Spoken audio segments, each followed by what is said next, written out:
ဒီကနေ့မှာတော့2026 မတ်လ10ရက်ကနေပြီးတော့2026မတ်လ14ရက်နေ့အထိတပတ်စာဟောစတန်များကိုဟောပြောပေးသွားမှာဖြစ်ပါတယ်ရှင်။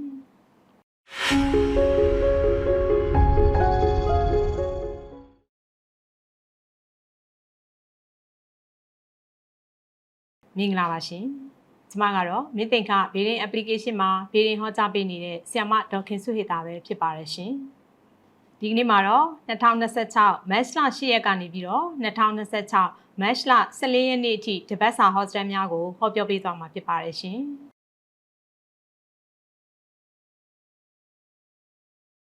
တနင်္ဂနွေသားသမီးများအတွက်ဟောစတန်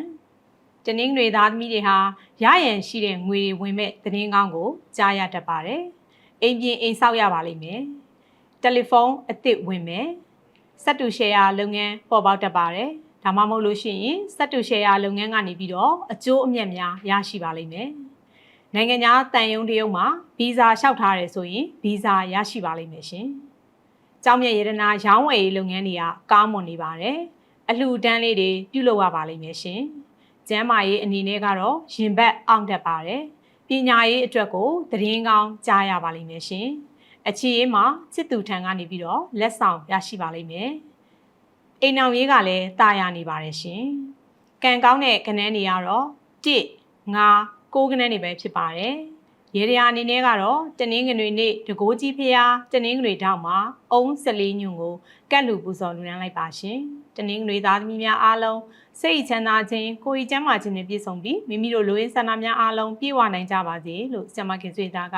ဆုမွန်ကောင်းတောင်းပေးလိုက်ပါတယ်ရှင်။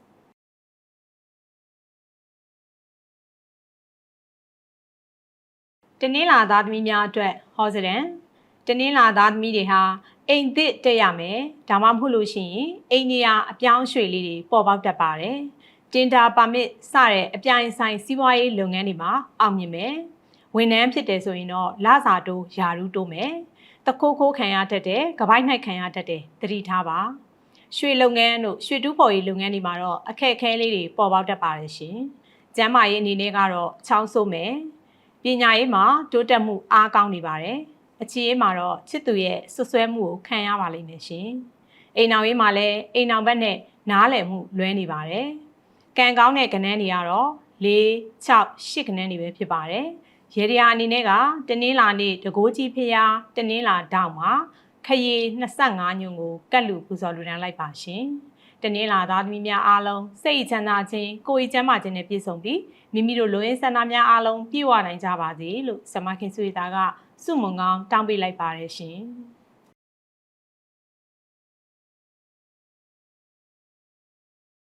အင်္ဂါသားသမီးများအတွက်ဟောစတန်အင်္ဂါသားသမီးတွေဟာဝန်ထမ်းဖြစ်တယ်ဆိုရင်အလုပ်ပြောင်းနေရာပြောင်းလေးတွေဖြစ်ပေါ်တတ်ပါတယ်လုပ်ငန်းအသစ်ဆိုင်သစ်ဖွင့်ခြင်းတွေကိုပြုလုပ်ရပါလိမ့်မယ်ရှင်အောင်မြင်မယ်ပဲပြောင်းနှမ်းကောက်ပဲသီးနှံရောင်းဝယ်ရေးတွေကကောင်းမွန်နေပါတယ်ရရန်ရှိတဲ့ငွေတွေဝင်လာမဲ့သတင်းကောင်းကိုကြားရတတ်ပါတယ်နိုင်ငံခြားခရီးအတွက်ကိုကူညီမဲ့သူပေါ်ပေါက်တတ်တယ်ဆိုင်ကယ်အယောင်းဝယ်အားဖြစ်မယ်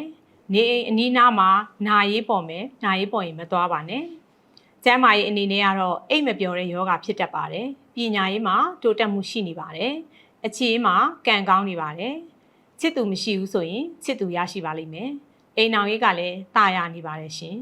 ကံကောင်းတဲ့ကဏ္ဍတွေကတော့3 4 9ကဏ္ဍတွေပဲဖြစ်ပါတယ်ရေရာအနေနဲ့ကတော့အင်္ဂါနေ့မှာတကိုးကြီးဖျားအင်္ဂါတောက်မှာအုံးကိုညွတ်ရွက်လှကိုညွတ်ဒန်းကိုညွတ်ကိုကတ်လူပူဇော်လူဒန်းလိုက်ပါရှင်အင်္ဂါသားသမီးများအားလုံးစိတ်ချမ်းသာခြင်းကိုယ်ရည်ကျန်းမာခြင်းနဲ့ပြည့်စုံပြီးမိမိတို့လူရင်းဆန္ဒများအားလုံးပြည့်ဝနိုင်ကြပါစေလို့ဆမခင်ဆွေသားကဆုမွန်ကောင်းတောင်းပေးလိုက်ပါတယ်ရှင်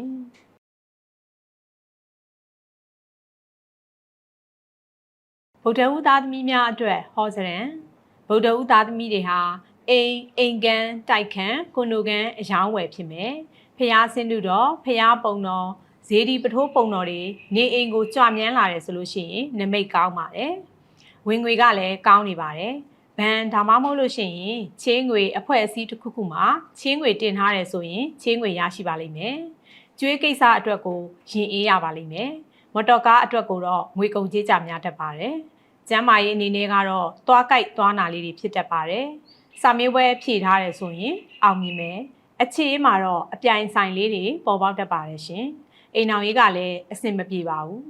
ကံကောင်းတဲ့ကဏ္ဍတွေကတော့2 4 6ကဏ္ဍတွေပဲဖြစ်ပါတယ်ရေရာအနေနဲ့ကဗုဒ္ဓဦးနေ့မှာတကိုးကြီးဖျားဗုဒ္ဓဦးထောင်မှာဂန်းကော်ကိုညွန့်မြေစာကိုညွန့်အုံကိုညွန့်ကိုကတ်လူပူဇော်လူဒန်းလိုက်ပါရှင်ဗုဒ္ဓဦးသားသမီးများအားလုံးစိတ်ချမ်းသာခြင်းကိုယ်ကျန်းမာခြင်းနဲ့ပြည့်စုံပြီးမိမိတို့လိုရင်းဆန္ဒများအားလုံးပြည့်ဝနိုင်ကြပါစေလို့ဆ mma ခင်ဆွေတာကဆုမွန်ကောင်းတောင်းပေးလိုက်ပါတယ်ရှင်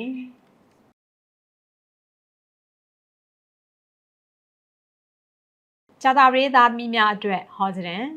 ဂျာတာပရိသားသမီးတွေဟာဝန်ထမ်းဖြစ်တယ်ဆိုရင်လုပ်ငန်းခွင်ထဲမှာအဆင်မပြေမှုလေးတွေပေါ်ပေါက်တတ်ပါတယ်ဒါပေမဲ့စိုးရိမ်စရာတော့မရှိပါဘူးပဲပြောင်းနှံကောက်ပဲသိနှံရောင်းဝယ်ရေးတွေကတော့ကောင်းမွန်နေပါတယ်မော်တော်ကားအယောင်းဝယ်ဖြစ်မယ်အမွေကိစ္စအတွက်ကိုသတင်းကောင်းကြားရပါလိမ့်မယ်ရှင်နိုင်ငံခြားကနေပြီးတော့ငွေရောက်ရှိတတ်ပါတယ်ကုသိုလ်ကောင်းမှုလေးတွေပြုလုပ်ရပါလိမ့်မယ်ကျမ်းမာရေးအနေနဲ့ကတော့စီးယောဂါဖြစ်တတ်ပါတယ်နိုင်ငံခြားမှာကျောင်းဝင်ခွင့်ရရှိပါလိမ့်မယ်အခြေအေးမှာမသိမမြတ်ဖြစ်နေတဲ့ချစ်သူနဲ့ပြန်လည်ပြီးတော့တင့်မြတ်သွားပါလိမ့်မယ်ရှင်အိမ်အောင်ရေးကလည်းတာယာနေပါတယ်ကံကောင်းတဲ့ကဏ္ဍတွေကတော့6 8 9ကဏ္ဍတွေပဲဖြစ်ပါတယ်ရေရာအနေနဲ့ကတော့ဂျာတာပရိနေ့နေအိမ်ဖျားเจ้าဆောင်မှာကောက်ညင်းမောင်းကတ်လူပူဇော်လူဒန်းလိုက်ပါရှင်ဂျာတာပရိသားသမီးများအားလုံးစိတ်ချမ်းသာခြင်းကိုယ်ကျန်းမာခြင်းနဲ့ပြည့်စုံပြီးမိမိတို့လိုရင်းဆန္ဒများအားလုံးပြည့်ဝနိုင်ကြပါစေလို့ဆ mma ခင်ဆွေတာကဆုမွန်ကောင်းတောင်းပေးလိုက်ပါတယ်ရှင်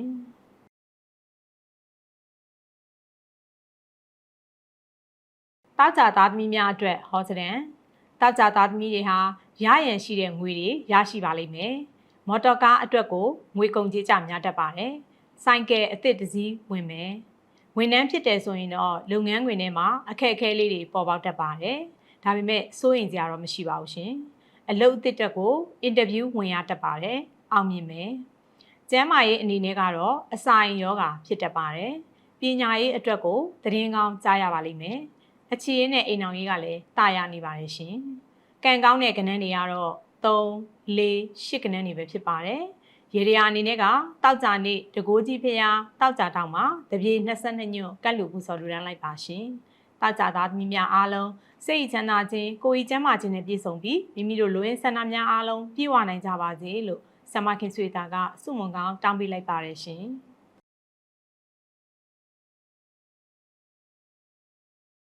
စနေသားသမီးများအတွက်ဟောစရန်စနေသားသမီးတွေဟာပြည်တွင်းပြည်ပမှာအလုပ်လျှောက်ထားတယ်ဆိုရင်အလုပ်ရမယ်ငွေအတွက်ကိုတော့တောကရောက်ရတတ်ပါတယ်မြေအယောင်းဝယ်ဖြစ်မယ်ကုသိုလ်ကောင်းမှုလေးတွေပြုလုပ်ရပါလိမ့်မယ်ရှင်ရွှေထွက်တတ်ပါတယ်ဝန်ထမ်းဖြစ်တယ်ဆိုရင်အလုပ်ပြောင်းနေရာပြောင်းလေးတွေပေါ်ပေါက်တတ်ပါတယ်ဆွေမျိုးအကြီးအကဲတဦးထံကနေပြီးတော့အကူအညီရရှိပါလိမ့်မယ်အမှုရှိတယ်ဆိုရင်အမှုနိုင်မယ်ကျမ်းမာရေးအနေနဲ့ကတော့ခြေထောက်နာတတ်ပါတယ်အခြေအေးမှာချစ်သူနဲ့အတူတူအလှူဒါနပြုလုပ်ရပါလိမ့်မယ်အိမ်အောင်ရေးကလည်းတာယာနေပါတယ်ရှင်ကံကောင်းတဲ့ကဏ္ဍတွေကတော့1 5 6ကဏ္ဍတွေပဲဖြစ်ပါတယ်ရေရာအနေနဲ့ကတော့စနေနေ့တကိုးကြီးဖျားစနေတောက်မှာထီးပြူ9လက်ကိုကတ်လူပူဇော်လူဒန်းလိုက်ပါရှင်စနေသားသမီးများအားလုံးစိတ်ချမ်းသာခြင်းကိုယ်ကျန်းမာခြင်းနဲ့ပြည့်စုံပြီးမိမိတို့လိုရင်းဆန္ဒများအားလုံးပြည့်ဝနိုင်ကြပါစေလို့ဆ mma ခင်ဆွေတာကဆုမွန်ကောင်းတောင်းပေးလိုက်ပါတယ်ရှင်မင်းသိင်္ခဖေးတဲ့ application တွေဆရာကြီးဦးဝင်းစောတစ်တော်ဆရာဦးဟိန်းထက်စောဆရာမတော်စုလက်ရတနာဆရာမတော်မေတ္တနာဆရာမတော်ကြည်စင်တန့်ဆရာမတော်ပိုးဟေတာနတီဆရာဦးကောင်းကျော်စောဆရာမတော်ခင်စုဟေတာဆရာမတော်စုမြတ်ထွန်း